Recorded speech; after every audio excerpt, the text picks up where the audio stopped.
Welcome to JK civil services. तो dear students, जो हमने पिछले लेक्चर्स में कुछ समिट्स और कुछ डिफरेंट स्कीम्स पढ़े हैं, तो आज हम इस लेक्चर में वही क्वेश्चन उसी पे एमसीक्यूज़ करेंगे, कहाँ पे, किस जगह पे, और 2024 में ही जो इसी साल में कौन सी समिट कहाँ पे हो गई वो हम इस एमसीक्यू लेक्चर में देख लेंगे। और हमने जो पढ़ा भी है हम देखेंगे कितना हमें अंडरस्टैंड हो गया। तो मेरे साथ जुड़े रहे, हम एक साथ इन कुछ एमसीक्यूज़ को सॉल्व करेंगे। Okay dear. तो डियर स्टूडेंट्स, पहला जो हमारा क्वेश्चन है यहाँ पे, which country hosted 2024 SCO summit. तो एससीओ समिट का मतलब पहले ही आपको याद रखना है, संघाई कोऑपरेशन ऑर्गेनाइजेशन जो है, संघाई कोऑपरेशन ऑर्गेनाइजेशन जिसको हम कहते हैं एससीओ के नाम से। तो कोई कंफ्यूज मत हो जाए, SCO is the short form, is the abbreviation of Shanghai cooperation organisation के बारे में। तो ये कहाँ पे हो गई इस साल 2024 में। इसका जो ऑप्शन यहाँ पे हमें है, India, option B China, option C Kazakhstan और ऑप्शन डी ईरान। तो माय डियर स्टूडेंट्स, इसमें आपको याद रखना है इसका जो राइट आंसर है, ये हमने उस टाइम पढ़ लिया है 2024 की संघाई कोऑपरेशन ऑर्गेनाइजेशन कहाँ पे हो गई। तो इसका राइट आंसर बहुत सारे बच्चों ने अभी तक किया है, लेकिन अब मैं आपको इसका राइट आंसर बताऊं, that is option C, that is Kazakhstan. इसका राइट आंसर क्या है? कजाकिस्तान। तो कजाकिस्तान की कैपिटल क्या है वो हम आगे देख लेंगे। तो इसके बारे में थोड़ा संघाई कोऑपरेशन ऑर्गेनाइजेशन के बारे में आप लोग को थोड़ा बहुत मैं यहाँ पे कुछ और बोलूँगा। That is Shanghai cooperation organisation, SCO, Shanghai cooperation organisation. Okay, इसके लिए कुछ इन्फॉर्मेशन, इसका हेडक्वार्टर कहाँ पे, दैट इज बीजिंग, चाइना में। Beijing is the capital of China, तो इसका हेडक्वार्टर बीजिंग में है। तो इसके मेंबर्स कितने हैं? इसके मेंबर्स 10 मेंबर्स हैं संघाई कोऑपरेशन ऑर्गेनाइजेशन के। China, India, Kazakhstan, Kyrgyzstan, Pakistan, Russia, Tajikistan, Uzbekistan, Iran, ये है इसके। और Belarus became 10th member. Belarus जो है वो 10वां मेंबर बन गया किसका? संघाई कोऑपरेशन ऑर्गेनाइजेशन का। हेडक्वार्टर कहाँ पे है? बीजिंग में। बीजिंग कहाँ पे है? चाइना में। ओके, असल में इसकी फॉर्मेशन कब हो गई?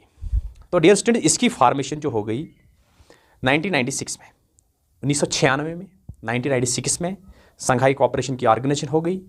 तो संघाई 5 ग्रुप्स को कहते थे तब, उसको संघाई कोऑपरेशन ऑर्गेनाइजेशन तब नहीं कहते थे, उसको कहते थे तब संघाई 5 ग्रुप्स, जिसमें चाइना, कजाकिस्तान, किर्गिस्तान, रशिया और तजाकिस्तान। तो लेकिन अभी तब वो इंडिया इसका मेंबर नहीं था। 2001 में इसको उज़्बेकिस्तान नेम्ड, इसके बाद रहा संघाई कोऑपरेशन ऑर्गेनाइजेशन। 2001 के बाद इसका नाम क्या रहा? संघाई कोऑपरेशन ऑर्गेनाइजेशन। लेकिन पहले जब ये बनी 1996 में, तो उस टाइम इसका नाम था संघाई 5 ग्रुप्स। क्या था? Shanghai 5 groups. तो डियर स्टूडेंट्स, इसका जो ये नाम है that is Shanghai cooperation organisation. तो इंडिया और पाकिस्तान ने इसमें ज्वाइन कब किया? दैट इज 2017 में। याद रखना, तो आपके लिए इंडिया ज़्यादा इंपॉर्टेंट है। इंडिया ने कब ज्वाइन किया? 2017 में संघाई कोऑपरेशन ऑर्गेनाइजेशन। तो इस साल 2024 में इसकी समिट कहाँ पे हो गई? तो डियर स्टूडेंट, इसकी समिट हो गई कहाँ पे? कजाकिस्तान में। ओके, अगला क्वेश्चन जो यहाँ पे हमारा है that is which is the host country of G20 summit 2023। ये G20 क्या होता है? बहुत सारे बच्चों को मालूम है, लेकिन कुछ बच्चों को अगर मालूम नहीं है G20 क्या होता है, G7 क्या होता है। बेसिकली ग्रेट 20 कंट्रीज, यहाँ पे हम लिख सकते हैं इसको, ग्रेट 20 कंट्रीज। तो इसकी जो 2023 की समिट, बिकॉज 2024 की अभी हुई नहीं है, 2023 की जो समिट है वो कहाँ पे हो गई? वो हो गई कहाँ पे? इंडिया में। G20 समिट 2023 की कहाँ पे? इंडिया में। ओके, अब हम थोड़ा बहुत G20 के बारे में जान लेंगे।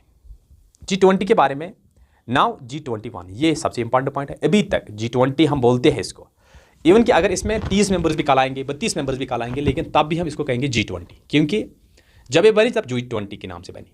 तो लेकिन आज इसमें 21 मेंबर्स हैं। हम ये नहीं कहते G21, हम कहते हैं आज क्या, या अबाउट G20, जो उसको हम कहते हैं आज G21 21। G21 are group of 21 and intergovernmental form. ये है इंटर गवर्नमेंटल फॉर्म। इसके मेंबर्स जो है 19 कंट्रीज प्लस यूरोपियन यूनियन, हो गए 20। अब अफ्रीकन यूनियन इसमें ऐड हो गया, दैट इज वाई 21 बन गए।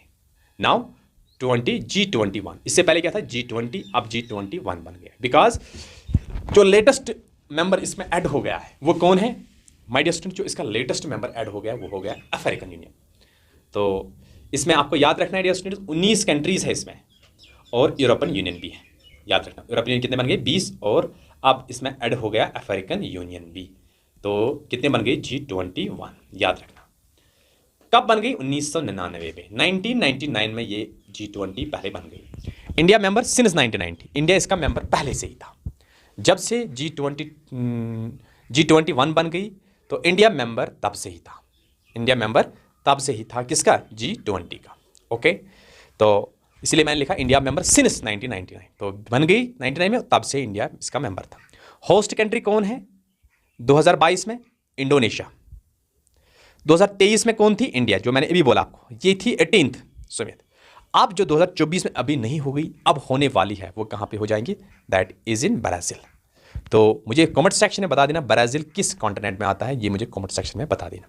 तो G21 या G20 की सुमित अगर आपको कल एग्जाम में आए कहाँ पे हुई 2030 में, दैट इज इन इंडिया, और 2024 में होने वाली है, या अगर हो गई तब तक, तो अगर आपका एग्जाम तब तक नहीं हुआ तो 2024 में हो गई, तो आपको याद रखना that is the right answer is Brazil. I hope ये आपको समझ में आ गया और थोड़ी बहुत इन्फॉर्मेशन आपको G20 के बारे में भी पता चल गई।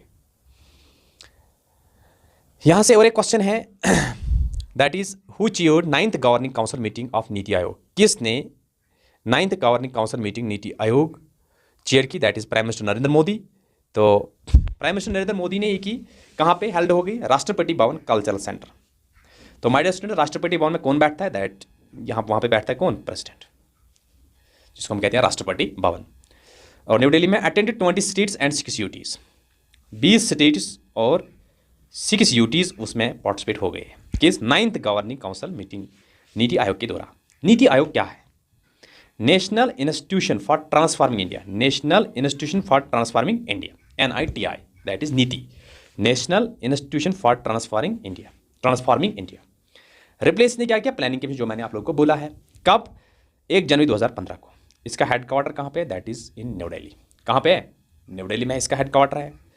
और इसकी जो मिनिस्ट्री है, वो मिनिस्ट्री कहाँ पे है? Ministry of planning. ये किस मिनिस्ट्री में आता है? That is ministry of planning. इसका CEO कौन है? PVR सुब्रमस्वामी, क्या सुब्रमण्यम, PVR सुब्रमण्यम। चेयरमैन कौन है? नरेंद्र मोदी इसका चेयरमैन। मैंने आपको बोला प्लानिंग कमीशन का भी था कौन? ये प्राइम मिनिस्टर, और नीति आयोग का भी चेयरमैन कोर्स प्राइम मिनिस्टर। वो कौन है prime minister? That is Narendra Modi. Vice chairman कौन है? सुमन बेरी, वाइस चेयरमैन है सुमन बेरी।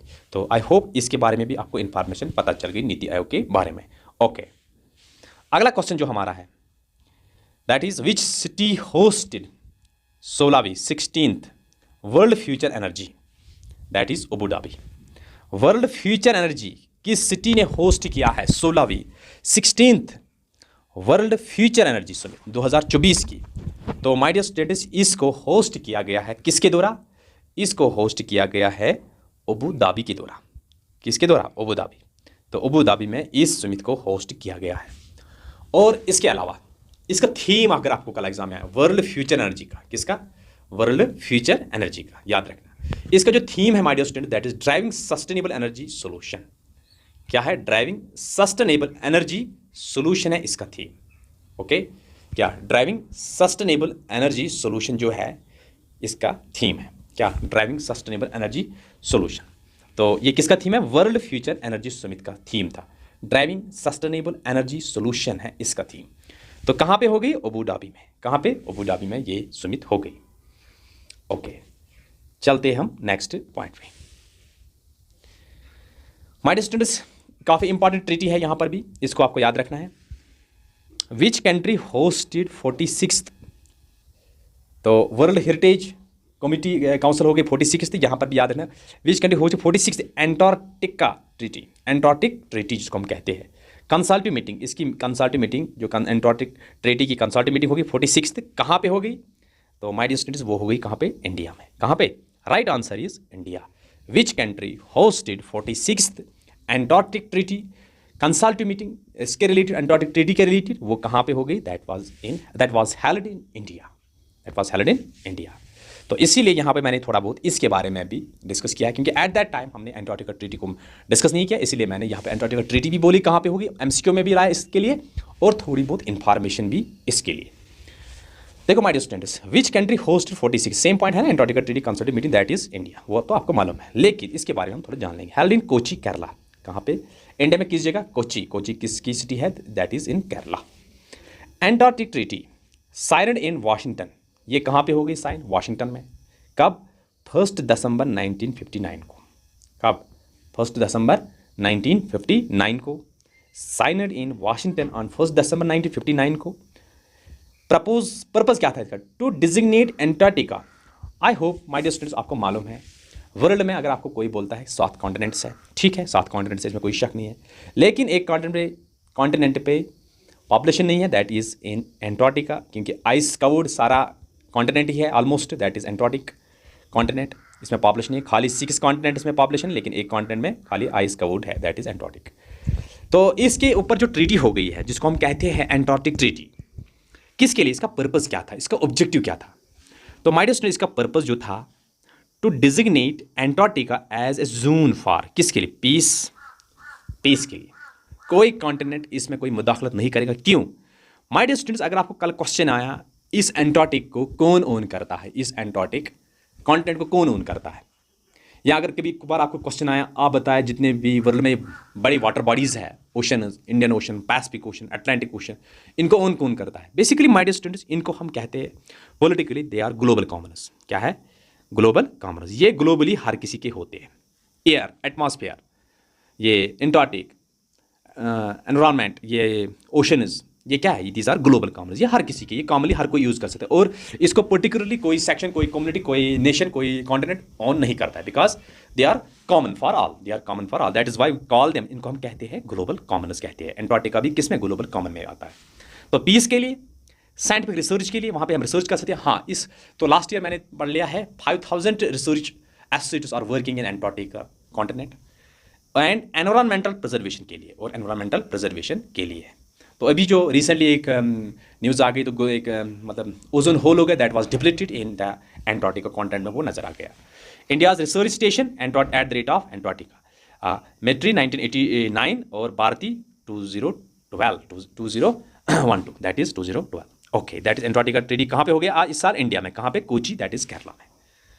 ओके, हमारा जो अगला क्वेश्चन है that is which country host 10th, dear students, 10th क्या? 10th world water forum, world water forum, 10वीं वर्ल्ड वाटर फोरम 2024 कहाँ पे हो गई? तो डियर स्टूडेंट्स, ये सारे समिटीज़, ये सारे मीटिंग्स आपको याद रखने हैं, क्योंकि ये काफ़ी इंपॉर्टेंट है, एग्जाम ओरिएंटेड सारे हैं। तो now it is up to you and it is up to your luck, कौन सी समिटीज़ इस साल के एग्जाम में आएगी, लेकिन आपको हर एंगल से रेडी रहना है। तो 10th वर्ल्ड वाटर फोरम 2024 की जो है ये कहाँ पे होगी? माइडिस, इसका ऑप्शन ए इंडोनेशिया में होगी। 10th याद रखना, कौन सी? 10th world water forum, world water forum 2024 में हेल्ड बाली। बाली एक जगह है, कहाँ पे? इंडोनेशिया में। Indonesia is a member of the ASEAN, ये आसियन का मेंबर भी है और हेड क्वार्टर भी है आसियन का। थीम क्या है इसका? Water for shared prosperity. क्या? Water for shared prosperity. तो ये आपको याद रहे, इसका थीम जो है वाटर फॉर शेयर्ड प्रॉस्पेरिटी के लिए। तो इसका थीम है ये किसका? वर्ल्ड वाटर फोरम का, जो 2024 में हो गई। कहाँ पे हो गई? इंडोनेशिया में हो गई। तो आई होप ये भी आपको अच्छे से समझ में आ चुका है। तो चलते हैं हम अगले क्वेश्चन पे, ठीक है? ओके माय डियर स्टूडेंट्स, यहाँ पे जो हमारा अगला क्वेश्चन है that is 64th international sugar organisation, 64th international sugar organisation. क्या? 64th international sugar organisation council meeting held in which city? आप बताएं वो किस सिटी में? यहाँ पे हमने देश का नाम नहीं दिया, यहाँ पे सिटीज़ का नाम दिया है। यही पॉइंट नोट करना है। कभी कभार सीधे कंट्री का नाम दिया गया, कौन सी कंट्री, और कभी कभार सिटी का नाम दिया गया है। देखो यहाँ पे कोई कंट्री का नाम है, खाली city, London, new Delhi, Paris, Geneva, खाली सिटीज़ का नाम है, क्योंकि यहाँ पे क्वेश्चन में भी लिखा है विच सिटी, याद रखना। तो अगर यहाँ पे कंट्री होता तो यहाँ पे सिटीज़ नहीं लिखे होते। तो ये पॉइंट आपको अच्छे से ज़हनशीन रखना है। तो यहाँ पे जो पॉइंट है हमारा, जो क्वेश्चन है हमारा, 64th इंटरनेशनल शुगर ऑर्गेनाइजेशन। क्या? 64th international sugar organisation council meeting held in which city? कहाँ पे? तो माय डियर स्टूडेंट वो न्यू दिल्ली में हो गई इस साल। कहाँ पे? न्यू दिल्ली। तो मुझे माय डियर स्टूडेंट शुगर सबसे ज़्यादा कहाँ से निकलता है? दूसरे नंबर पे इंडिया है, उससे फर्स्ट नंबर पे ही निकलता है ब्राज़ील में। लेकिन मैंने इस लेक्चर में आपको बोला ब्राज़ील किस कॉन्टिनेंट में आता है ये कंट्री, तो मुझे कमेंट सेक्शन में बता देना, ठीक है? ओके तो अब हम बात करें हैं अगले क्वेश्चन पे। 77th world health assembly 2024 held in which city? फिर से सिटी का नाम आ गया डियर स्टूडेंट, सिटी का नाम आ गया। ये सिटी है Geneva. Geneva is a city of Switzerland. क्या Geneva is a city of Switzerland, लेकिन कैपिटल नहीं। मुझे स्विट्जरलैंड की कैपिटल कमेंट सेक्शन में बता देना, क्या स्विट्जरलैंड की कैपिटल क्या है। Geneva is the very beautiful city in the Switzerland, और बहुत सारे हेडक्वार्टर्स आपको देखने को मिलते हैं दैट वाज इन जिनीवा। वो कहाँ पे है? जिनीवा में। तो जिस तरीके से हम कहते हैं, जिस ऑर्गेनाइजेशन की स्टार्टिंग WC हो जाएंगी और एंड हो जाएंगे world health organisation, world trade organisation, maximum 90 years का वो जिनीवा में इसका हेडक्वार्टर है। तो इस साल ये 77th world health assembly 2024 held in which city, that is Geneva. तो वर्ल्ड हेल्थ ऑर्गेनाइजेशन का भी, वर्ल्ड हेल्थ ऑर्गेनाइजेशन जो 1947 और 8 के द्वारा, मुझे पूरा याद नहीं इस टाइम कब वो बन गई, तो वो that is agency of the UNO. तो वर्ल्ड हेल्थ ऑर्गेनाइजेशन का हेडक्वार्टर भी जिनीवा में भी है। तो वर्ल्ड हेल्थ असेंबली 77th हो गई 2024 में, 2025 में होगा 78th, याद रखना। तो फिलहाल 77th हो गई, वो कहाँ पे होगी? Geneva. Held at Geneva Switzerland. ठीक, थीम क्या था? Health for all, all for health. Health for all, all for health. और मुझे माय डियर स्टूडेंट, मुझे नेटो का जो ऑब्जेक्टिव था ना, पहले जब नेटो बन गई 1949, उस टाइम नेटो का ऑब्जेक्टिव था 1 for all and all for 1। ये उसका ऑब्जेक्टिव। इसी तरीके से मुझे याद यहाँ पे health for all for health, health for all for health. ये इंपॉर्टेंट पॉइंट आपको याद है। ये थीम था इस साल के 77th वर्ल्ड हेल्थ असेंबली का, जो 2024 में हो गई। कहाँ पे हो गई? That was in Geneva. Okay, देखो अब यहां से और एक क्वेश्चन है हमारा, विच country hosted 2024 international labour conference. विच कंट्री होस्टेड 2024 की international labour conference. International labour conference basically वो हम बाद में बात करेंगे। इंटरनेशनल लेबर कॉन्फ्रेंस कहाँ पे हो गई? ये भी हो गई है स्विट्जरलैंड में, लेकिन यहाँ पे किसका नाम दिया है? कंट्री का नाम दिया है, यहाँ पे सिटी का नाम नहीं दिया है। तो इसीलिए माय डियर स्टूडेंट याद रखना है, विच country hosted 2024 international labour conference. विच कंट्री होस्टेड 2024 इंटरनेशनल कॉन्फ्रेंस। किस कंट्री ने होस्ट किया है? किस कंट्री ने होस्ट किया है 2024 international labour conference? International labour conference तो वो किया है किसने? स्विट्जरलैंड में। वो भी स्विट्जरलैंड में हो गया। कहाँ पे? स्विट्जरलैंड में हो गया। तो विच country hosted 2024 international labour conference? Switzerland. Geneva Switzerland. Held, ये भी जिनीवा, लेकिन यहाँ पे सिटी का नाम नहीं दिया, यहाँ पे किसका? कंट्री का नाम दिया। अगर कल सिटी का नाम दिया होता तो जिनीवा इसका राइट आंसर है। Organised by international labour organisation, जो आईएलओ बन गई कब? 1990 में, जब लीग ऑफ नेशन की फॉर्मेशन के दौरान बन गई। तो आईएलओ का हेडक्वार्टर भी जिनीवा में है। क्या आईएलओ का हेडक्वार्टर भी कहाँ पे है? जिनीवा। मैंने आपको बोला बहुत सारे ये ऑर्गेनाइजेशन का हेडक्वार्टर कहाँ पे? जिनीवा में। लेकिन Geneva is not the capital of Switzerland. बहुत सारे बच्चे कंफ्यूज होते हैं, Geneva is not the capital of Switzerland. लेकिन मैंने आपको कमेंट सेक्शन के लिए बोला है, कमेंट सेक्शन में मुझे बता देना स्विट्जरलैंड की कैपिटल क्या है। तो प्रेजेंट डे राइट नाउ इसके मेंबर्स कितने हैं? 187 मेंबर नेशंस इसके मेंबर है। किसके? इंटरनेशनल लेबर्स ऑर्गेनाइजेशन की। तो इंटरनेशनल लेबर कॉन्फ्रेंस जो होगी 2024 में कहाँ पे होगी? That was held in Switzerland. Okay, तो अब हम चलते हैं नेक्स्ट पॉइंट पे। देखो सेम यहाँ पे यही लिखा है, थोड़ा रिपीटेड हो गया एक्चुअली, सॉरी फॉर दैट। अब कुछ स्कीम्स यहाँ पे, लेकिन हमने इन स्कीमों को लेक्चर में पढ़ लिया है, लेकिन यहाँ पे ये लेक्चर्स उस लेक्चर के ऊपर यहाँ पे MCQs हम डिस्कस करते हैं। Recently who has launched Aditya scheme? Recently who has launched Aditya scheme? किसने लॉन्च किया है? रिसेंटली किसने लॉन्च किया है आदित्य स्कीम को? तो माय डियर स्टूडेंट्स, ये आपको याद होगा क्योंकि मैंने अच्छे से बोला आपको ये लेक्चर में किसके लिए, इसका ऑब्जेक्टिव भी क्या था, सारा कुछ डिटेल इसमें उस टाइम मैंने आपको बोला। और इस टाइम आपको मालूम है, खाली लिखना है हु हैज़ लॉन्च, किसने लॉन्च किया है आदित्य स्कीम को? That is Rajnath Singh. वो है डिफेंस मिनिस्टर। एक्चुअली इसको डिफेंस मिनिस्टर ने इस साल ये लॉन्च किया है। That is Aditya scheme. Okay, for defence purpose के लिए। तो इसीलिए हम कहते हैं recently who has launched Aditya scheme, that is उसका नाम क्या है? राजनाथ सिंह। राजनाथ सिंह क्या है? Defence minister. और ये पिछले गवर्नमेंट में भी डिफेंस मिनिस्टर था, लेकिन पहले गवर्नमेंट में ये था क्या? Home minister. लेकिन पिछले 2 गवर्नमेंट्स में जो गवर्नमेंट 3 बन गई है, जिसको हम कहते हैं मोदी 0.1 1.0 और 2.0 और 3.0। पहले में ये था होम मिनिस्टर, उसके बाद ये डिफेंस मिनिस्टर था दोनों।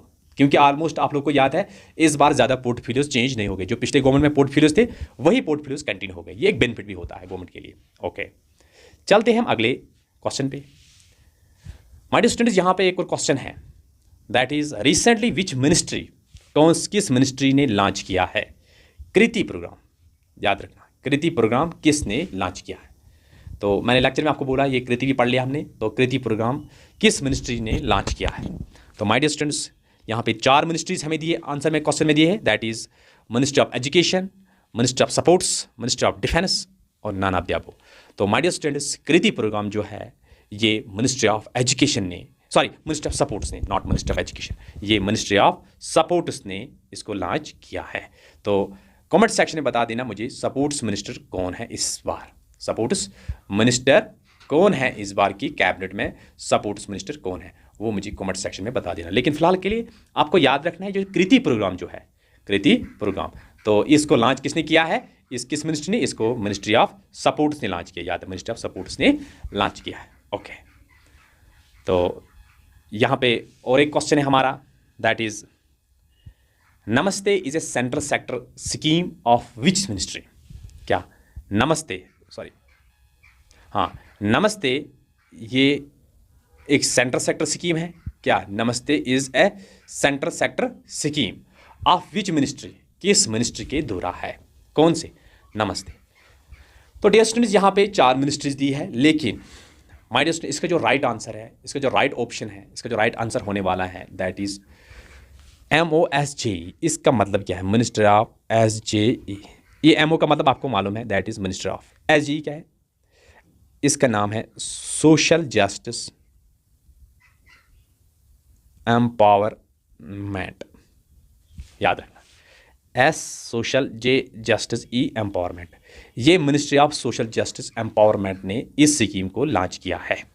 ये सेंट्रल की स्कीम है जिसका नाम है नमस्ते। तो किस मिनिस्ट्री के अंडर आती है, यहाँ पे हमें क्वेश्चन पूछा गया है ये किस मिनिस्ट्री के अंडर आती है, दैट इज MOJSE, जिसको हम कहते हैं ministry of social justice empowerment.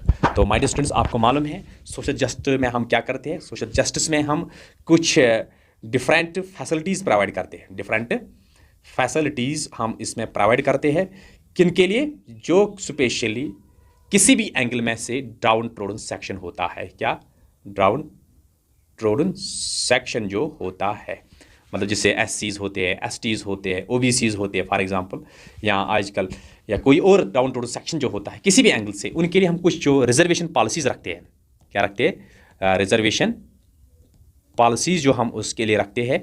तो उनके लिए, उन रिजर्वेशन पॉलिसीज़ के लिए हम जो रिजर्वेशन रखते हैं हम उस चीज़ को कहते हैं दैट इज़ सोशल जस्टिस, जिसको हम और एक नाम से कहते हैं that is called positive discrimination. क्या कहते हैं, पॉजिटिव डिस्क्रिमिनेशन के नाम से भी पुकारते हैं, और एक नाम से पुकारते that is called reverse discrimination के नाम से भी पुकारते हैं। ये मैं थोड़ा बहुत सोशल जस्टिस के बारे में आपको मालूम होना चाहिए। तो ये इसी मिनिस्ट्री ने, इसका answer option B right answer है इसका। NAMASTE is a central sector scheme of which ministry, that is ministry of social justice and empowerment.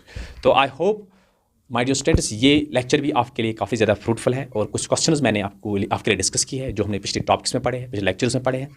तो आगे भी जितने भी हमने टॉपिक्स पढ़े उन सब पे MCQs आएंगे, तो आप मेरे साथ जुड़े रहे। हम इन MCQs को जो करंट अफेयर्स रिलेटेड है हम उनको सॉल्व करेंगे। तो जब तक एग्ज़ाम होगा तो तब तक आप तक बहुत सारी नॉलेज गेन कर चुके होगी, तो इंशाल्लाह आप एग्ज़ाम में बेस्ट कर पाओगे। तो ये स्टडी, ये जो हम टाइम देते हैं, तो ये भी काफ़ी फ्रूटफुल रहेगा। तो wish you best of luck for all aspirants, और मिलते हैं हम इंशाल्लाह नेक्स्ट लेक्चर में। तब तक के लिए बाय।